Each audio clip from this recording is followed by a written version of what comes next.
dari Temanggung kalau nggak dikasih pentas kasihan kita. Iya. Asik. Diskusi yang sangat membahagiakan. Tapi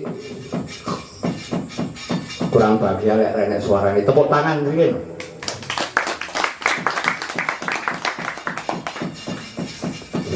Piye Kang pendapatnya sampean? Wah, aku saru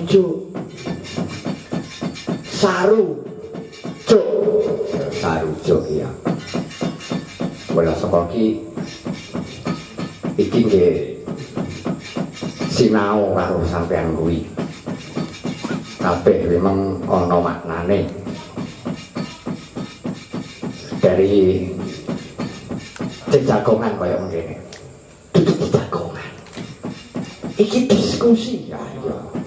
Lek cara aku sampean jejagongan.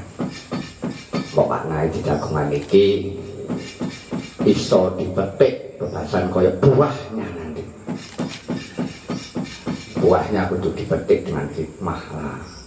Lek metik matek ya dicekel, disawang, dicium, dikupas, didilat terus dimakan. Oh, dan muka-muka ini mengko iso ngrasakne sing legi saya legi sing kecut ben iso dadi legi. Ya maturke sing penting dengan bahagia ini muga-muga dados berkah. Amin ya robbal amin ya robbal alamin alamin lah kalau percados.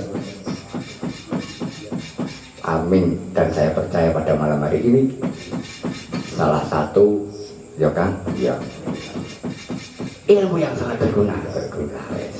Pokoknya kita nikmati suasana ini kan bareng-bareng, kita nikmati ini dengan bahagia, guyu bareng-bareng. Jiro lu ha. Lanjut terus kula badhe mirengake. Tepuk tangan.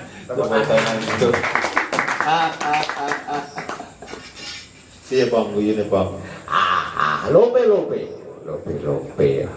lope. Monggo dipun unjuk riyen katoke kan kok katok. Kopine dipun unjuk monggo. Terima kasih Kang Ompong Sudarsono dari Temanggung. Assalamualaikum warahmatullahi wabarakatuh. Waalaikumsalam warahmatullahi wabarakatuh. Perkenalkan saya Andi Gusmen dari Grup Baca dari Kantor Baca Kudus Kecamatan Gunung. Jadi domisili saya itu di Desa Terbes, itu desa dataran rendah sebelum naik ke Dowan, ke Dowo dan seterusnya. Yang ingin saya tanyakan di sini untuk tadi apa yang mencuri perhatian saya itu puisi dari Mas Beno tentang gamblis. Jadi itu saya baru tahu dan mungkin nanti kalau saya pulang kalau nggak saya dari sini saya sampai kapanpun saya juga belum tahu gitu. Nah, yang ingin saya tanyakan untuk para penyair semuanya, apakah dalam menulis sajak-sajak dalam puisi itu kita memerlukan sesuatu yang langsung, istilahnya kita lagi merasakan misalnya kita dingin ataupun kita merasakan panas atau merasakan hal-hal yang yang belum ada pemecahan ataupun problema, apakah menulisnya itu berkaitan dengan hal itu? Terima kasih. Matur nuwun. Assalamualaikum warahmatullahi wabarakatuh. Mungkin dari kelima penyair yang berkumpul di sini ini hanya saya saja yang secara tutur katanya agak belepotan. Karena mengingat bahwa saya belajar menulis itu sejak SMP. Kemudian saya giat di KPS, saya belajar menulis dari teman-teman, terutama itu ketika saya setelah lulus SMA jadi pengangguran itu sering ke tempat Mas Timur. Itu cara nulis puisinya. Ya kita proses saja bahwa puisi yang saya tulis itu adalah salah satu bentuk kegelisahan saya terhadap apa yang saya rasakan, apa yang saya lihat, apa yang saya dengarkan. Dari kegelisahan itu kemudian kita memilih kata, kemudian kita rangkai menjadi kalimat, setelah menjadi kalimat menjadi bait dan seterusnya. Dan di akhir endingnya mesti ada penyelesaiannya. Nah, penyelesaiannya itu kabur atau tegas itu tergantung rasa yang sedang kita alami. Sehingga ada ketegasan yang diselesaikan dengan tegas, ada yang hanya kita gantung. Karena pada saat penyelesaian puisi itu memang kita belum menemukan jawabannya. Mungkin itu saja Mas, yang kalau jenengan tanya P dirasakan, ya jelas dirasakan, tidak mungkin kita menulis puisi itu tidak dirasakan. Cuman proses itu semakin lama akan semakin mewarnai apa yang ada di perkembangan pikiran kita, bahwa tadinya nulis satu bait itu ada 2000 kata, kalimat, huruf. Kemudian hari di bulan kemudiannya kita mungkin dari 2000 itu menjadi 500.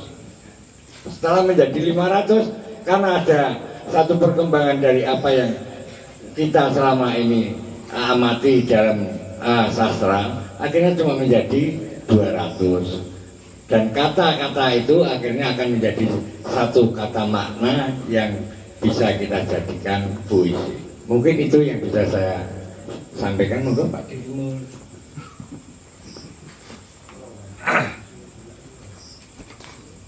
Sebetulnya yang dijelaskan oleh Mas Kamto itu proses yang dialami oleh penulis puisi atau penyair atau apapun istilahnya. Tapi kalau tiap-tiap orang mesti memiliki cara, memiliki teknik, memiliki metode untuk membuat puisi. Namun yang secara umum dialami oleh penulis, oleh penyair adalah dia bisa menulis puisi berdasarkan apa yang dia alami, apa yang dia rasakan, atau apa yang dia lihat.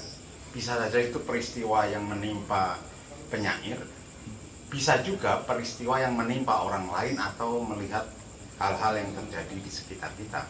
Kalau bagi saya pribadi, hal yang paling penting adalah kita jujur ketika menyampaikan apa yang kita rasakan atau melihat fenomena, persoalan yang terjadi di sekitar kita.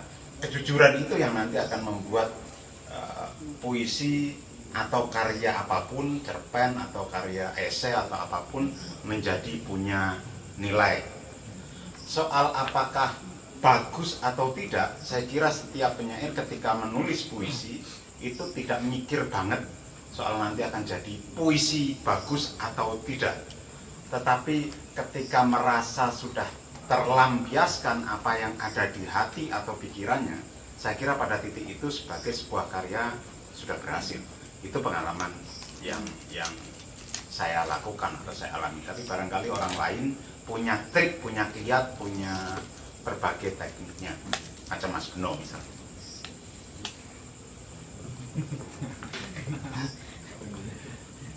Ya kurang lebih sama. Jadi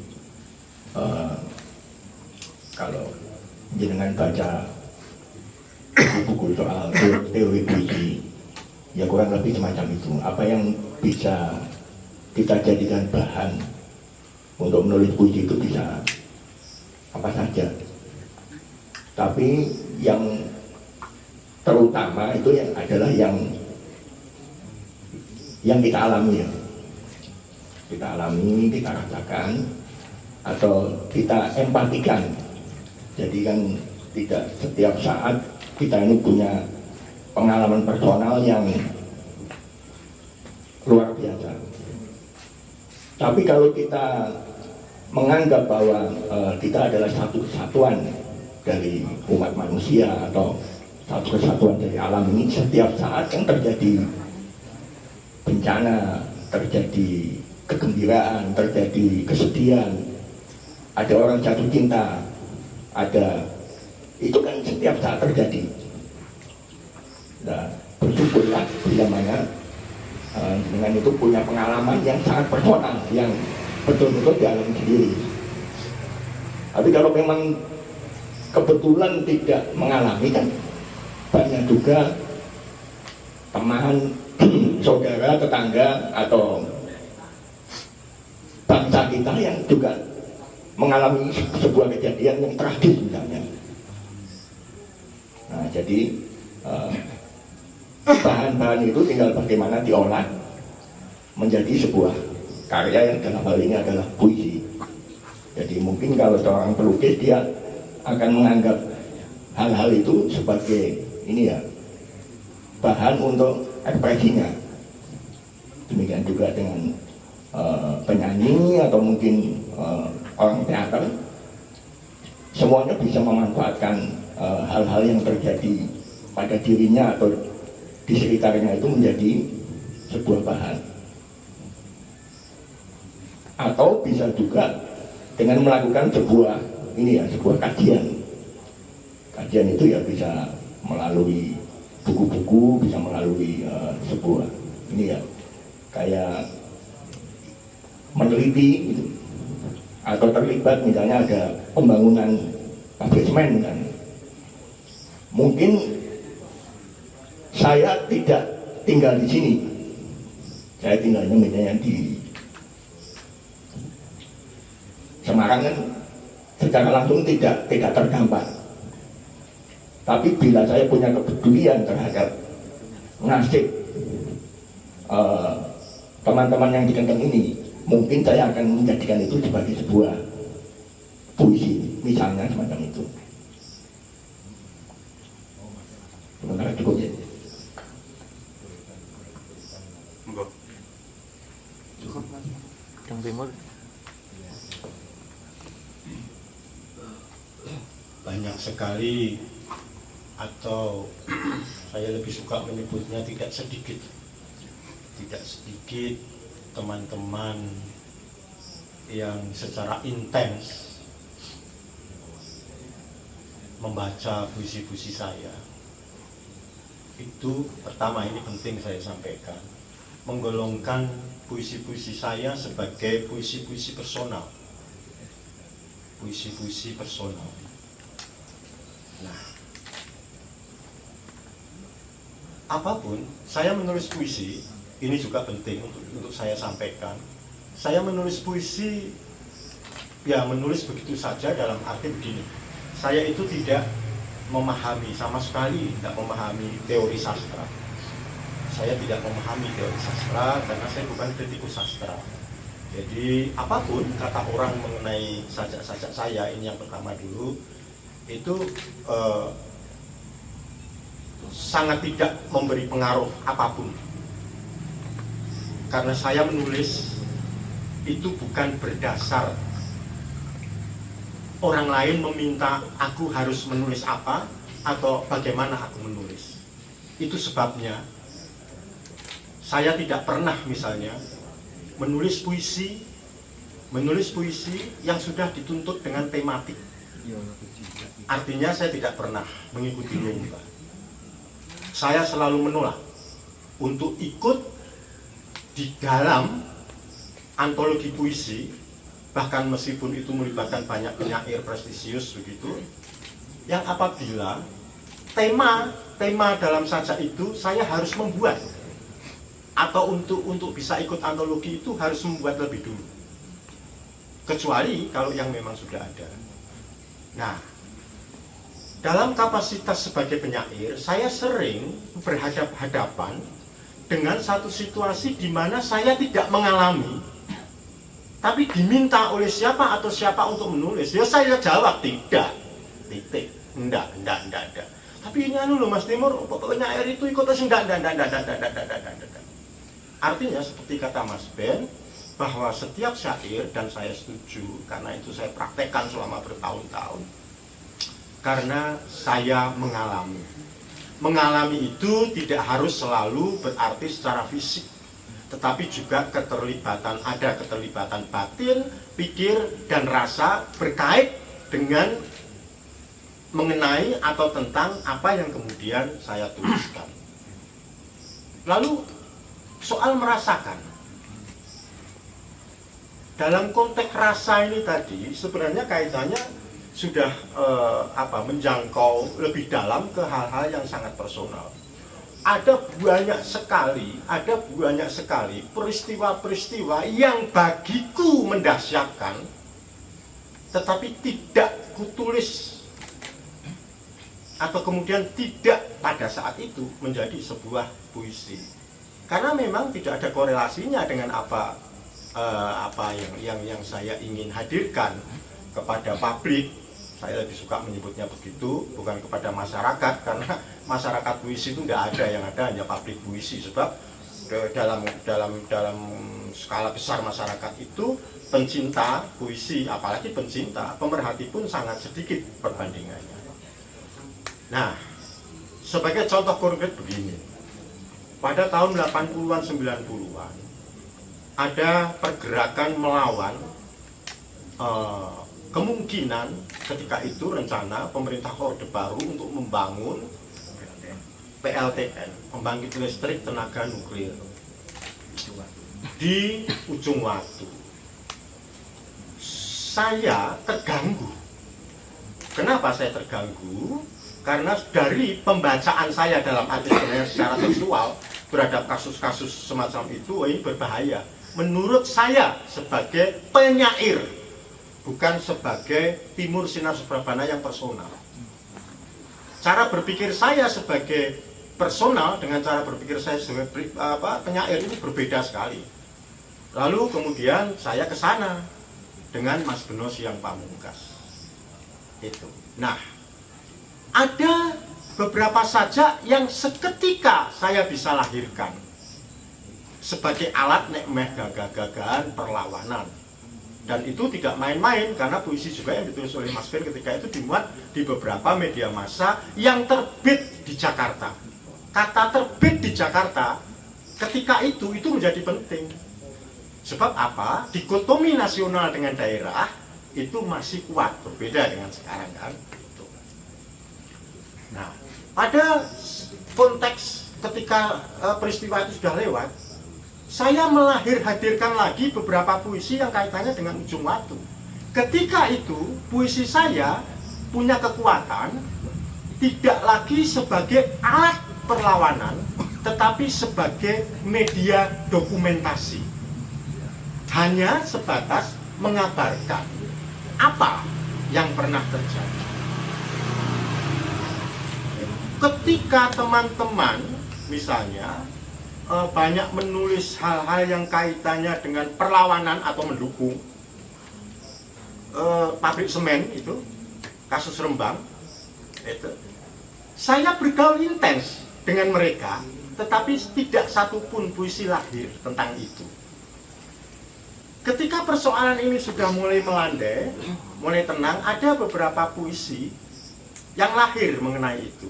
Di sini perannya sebagai dokumentasi saja. Lalu bagaimana? Bagaimana kaitannya dengan apakah harus merasakan dan seterusnya itu tadi? Itu lebih tepatnya keterlibatan. Nah, perasaan muncul hanya pada proses penciptaan. Itu. Bagaimana saya memilih kosakata? Bagaimana saya memposisikan tanda baca? Bagaimana kapan saya harus menggunakan huruf kapital dan apa? Itu semua terperhitungkan secara naluriah yang dituntun itu oleh memang istilah seperti mesin itu, mekanisme kepenulisan saya. Mau puisi personal, puisi universal, puisi kontekstual, puisi apa sing gue gak ngerti aku, bukan urusan saya. Semua yang saya tulis itu karena aku mengalami. Saya berani mempertanggungjawabkan dalam diskusi serius. Timur, kenapa kok sampai teriak-teriak memanggil Kiai Mustafa Bisri, kok bukan Gus Dur misalnya, atau kok bukan Mbah Maimun misalnya. Loh, karena memang konteks keterlibatannya itu dengan Eyang Kakung Ahmad Mustafa Bisri. Lalu kenapa saya sebut Triyanto Triwikomo atau bukan yang lain? Juga nama-nama lain di dalam puisi-puisi itu kalau toh misalnya ada, karena memang itu. Nah, di sini yang ingin saya katakan adalah apa yang kutuliskan pada saat ini apa yang kutuliskan pada saat ini itu sebenarnya tidak selalu harus menjadi puisi yang sangat kekinian. Artinya perannya ia bisa menjadi sesuatu yang menyerupai semacam dokumentasi tadi, atau hanya sekedar catatan kecil, atau hanya sekedar apa-apa yang mungkin remeh-temeh dalam dunia kesusastraan, yang mungkin menjadi sangat dalam tanda petik atau tanpa tanda petik kerdil di hadapan orang-orang yang menulis dengan tema-tema besar. Apalagi seperti yang puisi saya itu yang terus dobol, kalau katanya dapat hadiah nominasi Nobel barang itu dobol itu. Enggak, itu omong kosong. Yakin saya kalau omong kosong. Itu. Nah, kalau siapapun yang menulis puisi dengan semangat tanpa melibatkan kejujuran, ngendak wes itu aja. Mau puisi esai, mau puisi personal, mau puisi apa. Kalau misalnya di situ ada misalnya rintian-rintian tentang kerinduan dan seterusnya. Kalau kembali kepada persoalan yang panjenengan tanyakan, loh, ketika aku kemudian menuliskan puisi itu ya memang karena satu proses tertentu hatiku sedang merintih-merintih berkait dengan apa yang kemudian kutuliskan ini. Itu. Bahkan pada beberapa kasus ada puisi-puisi yang kemudian juga bisa menjadi sesuatu yang menyerupai semacam prediksi. Ditulis pada tahun 90-an sekian, terjadi pada tahun 2000-an sekian, misalnya. Itu bisa saja. Lalu kalau dikembalikan lagi sekali lagi pada soal perasaan tadi, keterlibatan perasaan, pemikiran, batin, pikir, dan rasa itu satu kesatuan. Sehingga apapun yang dituliskan, mau baik mau buruk, mau kata-kata kasar, kata-kata halus, kata bengek, selalu ia tidak lepas dari logika teks.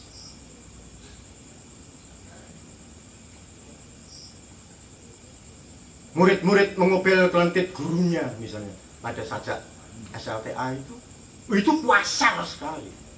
Tapi iki orang ngarang, Mas Willy, orang ngarang.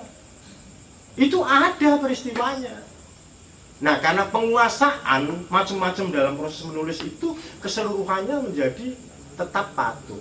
Seperti puisi-puisi Benz itu banyak sekali yang kalau kita telaah, kita pahami dalam konteks hanya mengandalkan rasa. Iki penyair si jipir. Itu cote ana gamplis barang ya misalnya gitu. Tetapi Benz misalnya juga teman-teman lain mempercaya yakin itu bisa mempertanggungjawabkan realitas teks tersebut karena apa? Itu dia menguasai kata, menguasai makna kata. Nah ini yang penting, menguasai makna kata. Tidak hanya tahu arti kata, tetapi juga mesti mengerti arti kata. Tidak hanya mengerti arti kata, tetapi juga harus paham pengertian dari kata yang ia tuliskan. Tak pikir hanya itu yang saya bisa sampaikan.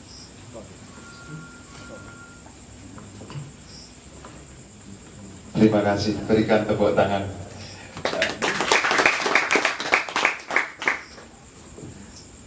Mungkin Kang Putu ada lagi yang mau disampaikan.